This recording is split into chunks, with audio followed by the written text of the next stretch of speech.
Assalamualaikum warahmatullahi wabarakatuh. Pada hari ini kelompok kami akan mempresentasikan tentang poster mengenai analisis peran kecerdasan buatan dalam kota pintar dan implikasinya dalam pembelajaran mesin. Topik ini kami angkat karena perkembangan teknologi kota pintar semakin besar dan peran kecerdasan buatan di dalamnya menjadi sangat krusial, khususnya dalam pengelolaan transportasi dan pelayanan publik lainnya.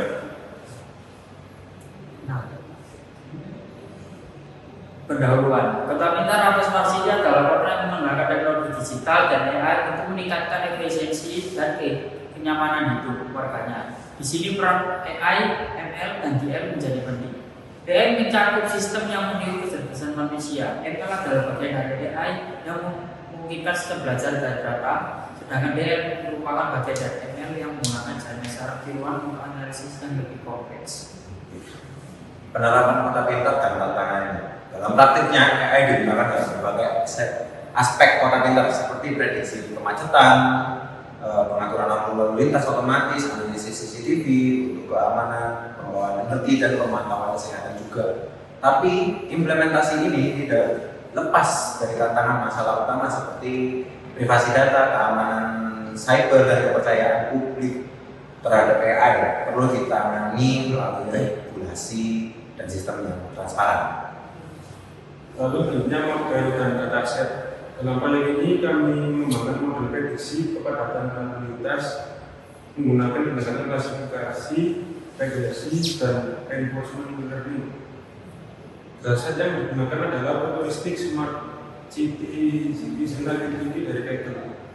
Kami memilih model SPM khususnya support vectorization atau singkatannya SPR karena kemampuannya menangani data non-linear dengan baik.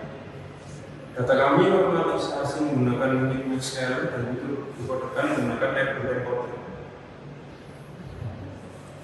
Implementasi SPM model dilatih menggunakan Rentest Split 80/20 dan kernel RPF.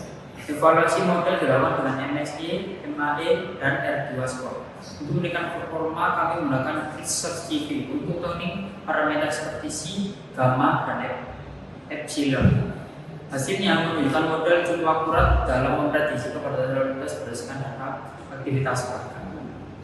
Berdasarkan penelitian kami, kesimpulannya bahwa AI dan ML sangat berperan dalam membentuk pengelolaan kota pintar, khususnya di bidang transportasi. Namun, keberhasilan investasinya sangat bergantung pada keamanan data dan kepercayaan masyarakat. Karena itu, pengembangan teknologi harus sejalan dengan regulasi dan prinsip transparansi. Oke, terima kasih atas perhatiannya teman-teman dan dosen penguji. Perkenalkan saya Eko Satya Budi Kawo dengan NPI 1462300007. Kenalkan nama saya Febri Berdua dengan NPI 1462300089. Saya Mahendra Gajah Putra dengan NPI 1462300010. Saya Ramil dengan NPI 1462300010. Terima kasih. Wassalamualaikum warahmatullahi wabarakatuh.